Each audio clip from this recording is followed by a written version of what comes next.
Excuse me, आप mister Kishan Sharma नाम के लॉयर को जानते हैं क्या? नहीं सर, यहाँ पे इतने सारे वकील आते हैं, हम कुछ नहीं जानते। Okay, thank you.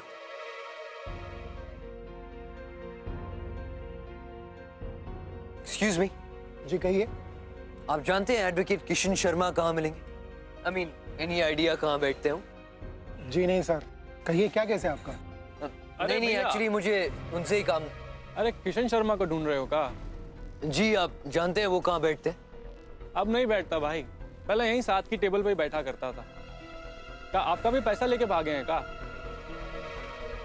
पैसा लेके भागा है मतलब मैं कुछ समझा नहीं। अरे बहुत लोगों के पैसे लेके रफू चक्कर हुआ है वो। पैसे लेने के बाद तो वो मिस्टर इंडिया हो जाते हैं, यानी अदृश्य। अब तो ढूंढते रह जाओगे उन्हें। ऐसे कैसे मासूम लोगों के पैसे लेके? अब पैसे की धोखाधड़ी कोई नई बात तो है नहीं, ये सब तो चलता ही रहता है यहाँ। पर ये भी एक कला है, सब में नहीं होती। छोटे मोटे लोग वकीली करके आ जाते हैं, जेब में चाय पीने के लिए पैसा नहीं होता। फिर अब ये सब नहीं करेंगे तो और क्या करें?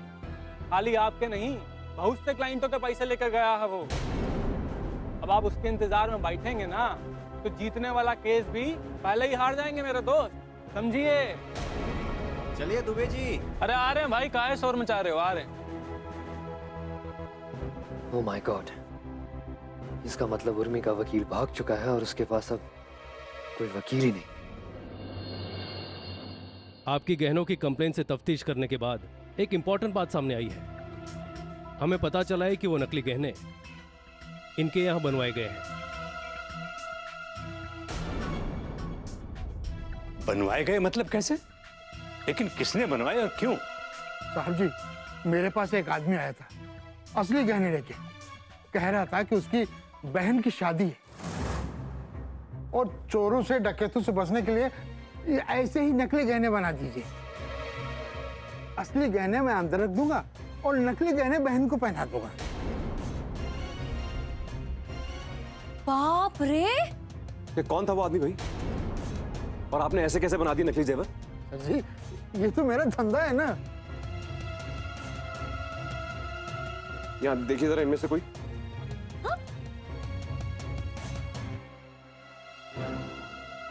मुक्ति का इसे देखिए जरा, ये तो नहीं था। नहीं साहब, इनमें से तो कोई भी नहीं था। सर, जब ये पता चल गया है तो हम उस आदमी के बारे में भी पता लगा लेंगे। वैसे आज हम इनसे उस आदमी का स्केच बनवाने की कोशिश करते हैं। आप पता लगाइए, फटाफट करिए, जो भी करना है फटाफट पता लगाइए आप। Okay, sure.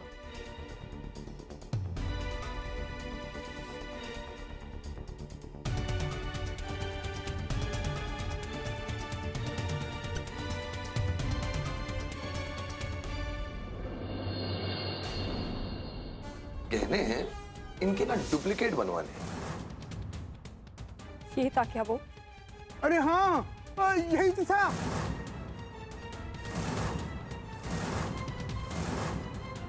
हाँ?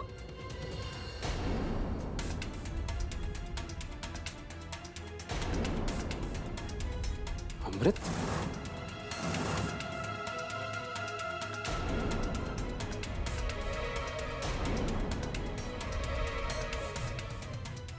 अमृत कौन है ये? हाँ, ये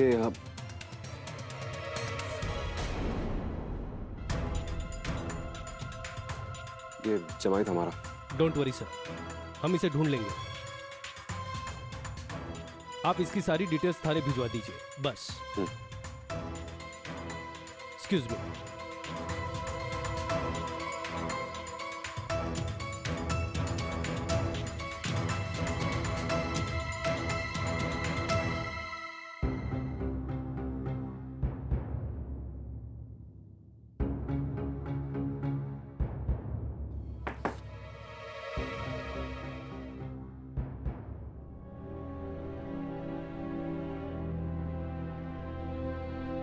आइए ना।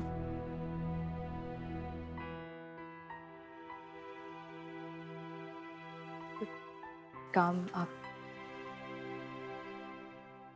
तुम्हें याद है ना तुम्हारे केस की पहली हियरिंग कल है? हाँ याद है हमें। क्यों? And I believe you know कि तुम्हारा lawyer mister Kishan Sharma is a cheat. वो तुम्हारे जैसे बहुत से मासूम क्लाइंट्स के पैसे लेके भाग चुका है। And you should also understand कि लास्ट मिनट पे अब कोई भी वकील तुम्हारा केस टच नहीं करेगा।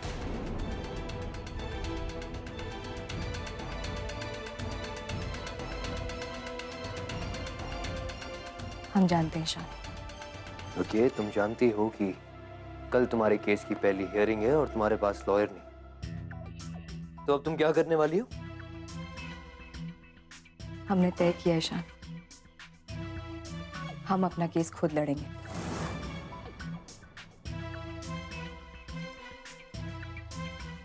मम्मी, तुम क्या कह रही हो? बिल्कुल सही कह रहे हो। अपने बच्चे के लिए अब हम खुद लड़ेंगे। मम्मी, तुम्हारा दिमाग खराब हो गया क्या? कानून के दावपेच को मजाक समझती हो? अदालत में खड़े होकर केस लड़ना कोई आसान काम नहीं है Urmi, it's a professional job. जानते हैं हमेशा, बहुत अच्छी तरीके से समझते हैं, पर हमने खुद पता किया है हम ऐसा कर सकते हैं। उर्मी, तुम मेरी बात समझ क्यों नहीं रही हो? ये बच्चों का खेल नहीं है। ट्रस्ट मी, सम्राट और उसका लॉयर 2 मिनट के लिए भी तुम्हें अपने आगे खड़े नहीं होने देंगे। हम जानते हैं ईशान, ये मुश्किल होगा, बहुत मुश्किल होगा हमारे लिए, लेकिन अपने बच्चे की खातिर एक माँ के लिए कुछ भी करना मुश्किल नहीं होता, और हम इस मुश्किल को संभव करके दिखाएंगे। उर्मी, अनफॉर्चुनेटली अदालत में तुम्हें इमोशंस नहीं, असर्शंस प्रेजेंट करने पड़ेंगे और उन्हें प्रूव करना पड़ेगा। अदालत में दलीलें पेश करना और उन्हें सबूतों द्वारा साबित करना नौसिखियों का काम नहीं है। आप हमें डरा क्यों रहे ईशान? हम तैयारी कर रहे हैं, कर लेंगे हम सब कुछ।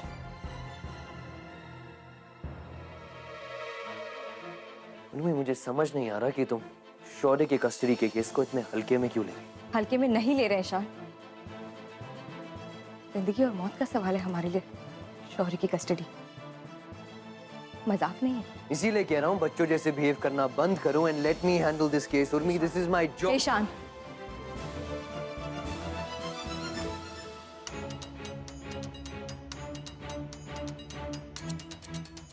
हमारा और आपका साथ कभी भी नहीं था, फिर भी लोगों ने इतनी सारी बातें बनाई। अब और किसी तरह की बातें नहीं चाहते हमेशा। हम अपना केस खुद लड़ लेंगे, अपने तरीके से हैंडल कर लेंगे। आप रहने दीजिए। Excuse me.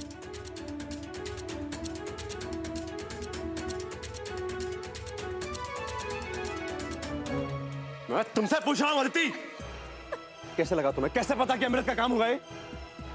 बताओ। उसने कुछ कहा तुमसे? क्या तुम्हें शक कैसे हुआ? बताओ मुझे। क्योंकि वो जेवर अमृत को मैंने दिए थे।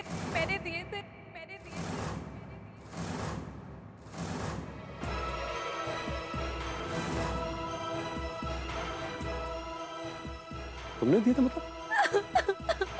इसका मतलब ये हुआ कि इसी घर की बिटिया की कारस्तानी है जे। मुझसे बहुत बड़ी गलती हो गई भैया, बहुत बड़ी। क्या तुम क्या गलतियां करने के लिए पैदा हुई हो क्या? हाय अदिति, तुम हमें ये बताओ कि तुमने उसे जेवर दिए ही क्यों? क्योंकि अमृत ने मुझसे पैसे मांगे थे नया बिजनेस स्टार्ट करने के लिए। मेरे पास पैसे नहीं थे, तो इसलिए मैंने उसे जेवर दे दिए। उसने कहा था कि मुझे 2 दिन में वापस लाके दे देगा। मुझे नहीं पता था कि अमृत में धोखा देगा। उसने कहा था कि वो ढाबा खोलना चाहता है।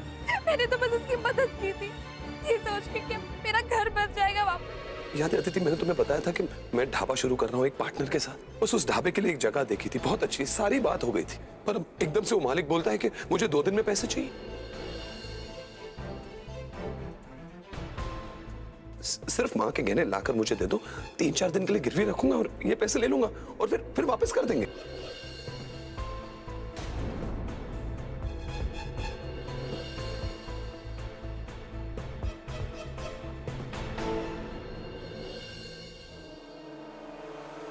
जितना जल्दी हो सके ना, मुझे गहने वापस लाके दे देना। हाँ अदिति, मैं समझ रहा हूँ, पर तुम बिल्कुल फिक्र मत करो। जैसे मेरा पार्टनर वापस आ जाएगा, मैं गहने छुड़वा दूंगा और तुम्हें दे दूंगा। मुझे नहीं पता था कि वो इतना बड़ा धोखा दे के चला जाएगा। क्या करूं इसका यार? पागल है क्या ये? जब मैंने उस हरामजादे को घर से बाहर निकाला था, बोला था मैंने कोई मेल जोल नहीं रखना उससे। क्यों रखा मेल जोल तुमने? कुछ पागलों की फौज इकट्ठी करके रखी मैंने। बाई गॉड, मैं उसके बच्चे की माँ बनने वाली हूँ, की माँ बनने वाली हूँ, की माँ बनने वाली हूँ।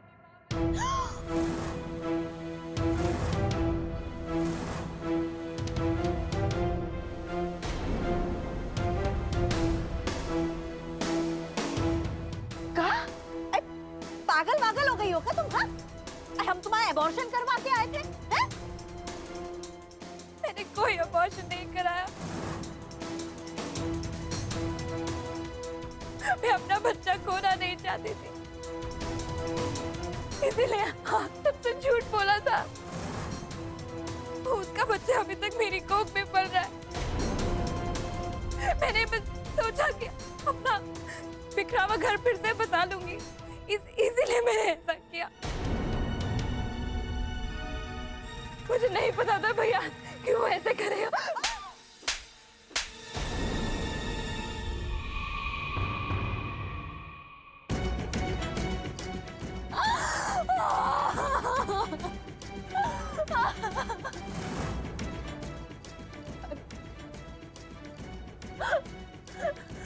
भैया प्लीज मुझे माफ कर दीजिए भैया, प्लीज मुझे माफ कर दीजिए।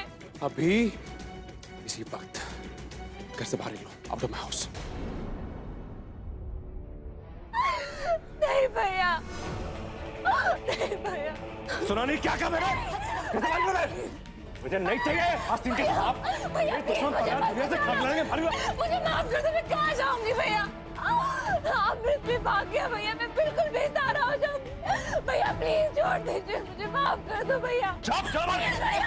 जाए तो नहीं, रहने दो इसे, पेट से है, कहाँ जाएगी है?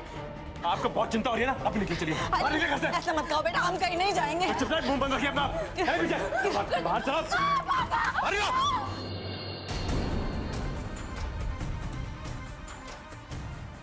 भैया प्लीज। खबरदार जो आज के बाद अपना चेहरा दिखा तो समझी? सारा गलती के घर में वापस एंट्री देके तुम्हें कुत्ते की पूंछ हो तुम जो कभी सीधी नहीं हो सकती। चुप! आज से अभी से मर गई तुम सबके लिए, समझी?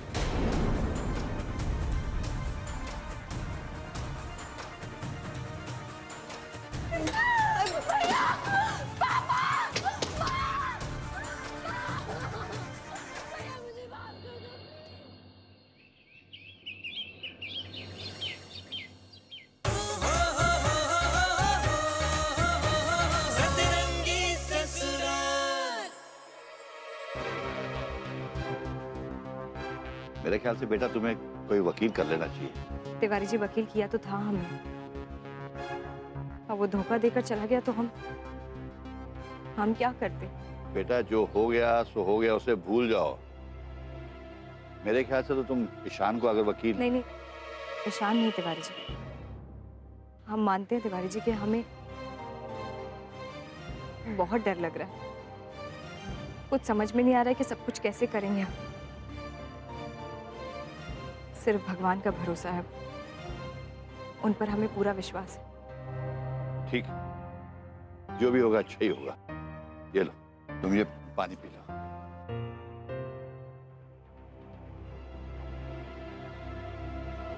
अरे आप टेंशन मत लीजिए सम्राट जी, केस शुरू होते ही हम खत्म कर देंगे उसे। ये देखिए, ये है उर्मी।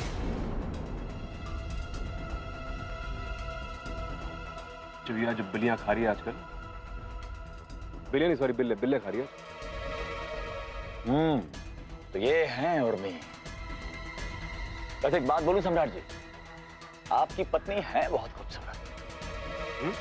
हाँ देखिए ना कितनी सुंदर है। अगर केस को अलग रख के मैं आपसे कहूं तो भाई लगता है आपने अपनी पत्नी की कदर नहीं की। क्या सम्राट जी, हीरे को तिजोरी में बंद करके आप कांच ढूंढने निकल गए, अब देख लिया लुट गए आप। अरे नहीं, ऊपरी चमक है भाई, ऊपरी चमक है बस, और कुछ नहीं। हाँ। रौनक तो सारी पहले ही चाट डाला हूं मैं।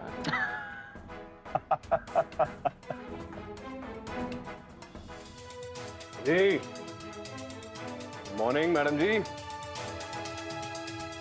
कहाँ है भैया आपका लवर कम लॉयर कम चीटर? कहाँ है वो मक्कार? दिखाई नहीं दे रहा। पल्लू में बांध के रखा हुआ है।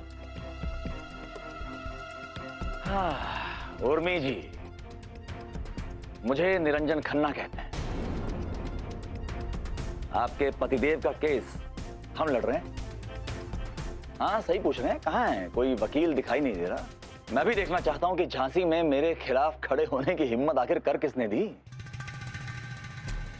कोई नहीं है। क्या? कोई नहीं? तो उर्मी जी फिर कौन? कोई नहीं मतलब जब सैया थानेदार हो तो कानून जेब में होता है भाई। इनका यार वकील है, वही लड़ेगा, और कौन लड़ेगा? वैसे बड़ी बचत हो गई इस इश्क में, पूरा का पूरा वकील ही मिल गया। प्यार तो करता ही करता है, पैरवी भी कर रहा है। तू ही नुमान। सम्राट, तुम्हें क्या लेना देना है? तुम अपना काम करो ना। कहाँ है भाई आपका इंपोर्टेड आशिक? बुलाइए उसे, मिलना चाहते हैं हमारे वकील साहब। ये भी तो देखे कि किस पहलवान से भिड़त होने वाली इनके अंदर। बुलाइए। बोला ना, कोई नहीं लड़ रहा है। ईशान भी नहीं लड़ रहा है हमारा केस। अरे तो फिर कौन लड़ेगा? हम खुद लड़ रहे हैं अपना केस। हम खुद लड़ रहे हैं अपना केस। हम खुद लड़ रहे हैं अपना केस। हम खुद लड़ रहे हैं अपना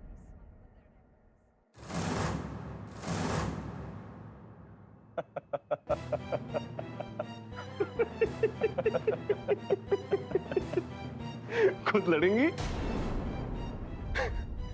ये सही है, आप खुद लड़ रही हैं केस। भाई निरंजन साहब, मैं तो मतलब फालतू में पैसा भर रहा हूं आप पे? हाँ? मैं भी खुद लड़ने था केस। वैसे भी इनकी औकात नहीं कि हमसे बहस में जीत जाए। अरे बिल्कुल सही कह रहे हैं आपके पतिदेव। आप दोनों को ना आपस में ही केस सुलटा लेना चाहिए था। अरे कम से कम आपकी कोर्ट की फीस बच जाती।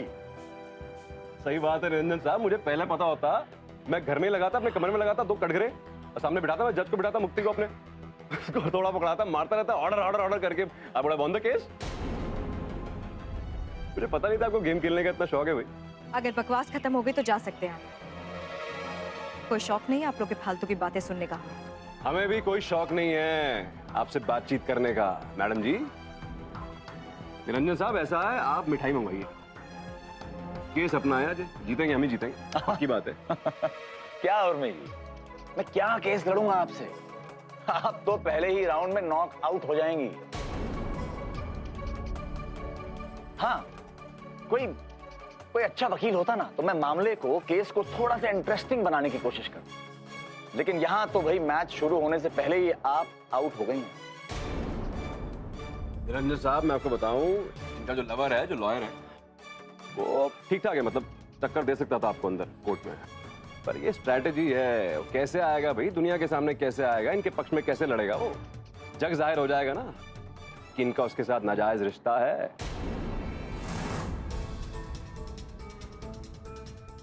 ये आपने सही पकड़ा। अरे बहुत बुरी फंसी हुई है भैया, एक तरफ कुआं एक तरफ खाई, ऐसी नौबत आई है। देखिए, मेरी तरफ से अभी से एडवांस में मुबारकबाद। आप ये डिसाइड करिए कि शाम की पार्टी आप मुझे कहां दे रहे हैं। केस तो हम यूं 5 मिनट में जीत जाएंगे। हो गया, डील हो गई, फिर पार्टी पक्की है रात में। Wish you bad luck. Bad luck.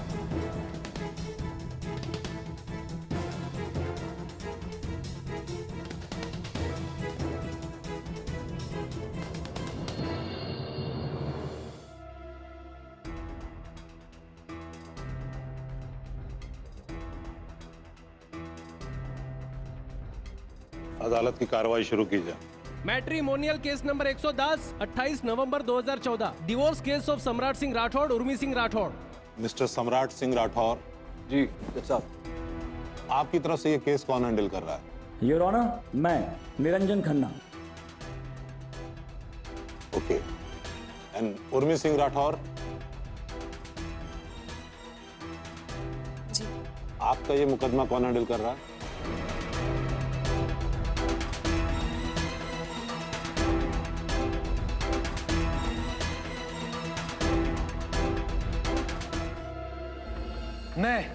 मैं ईशान सिन्हा।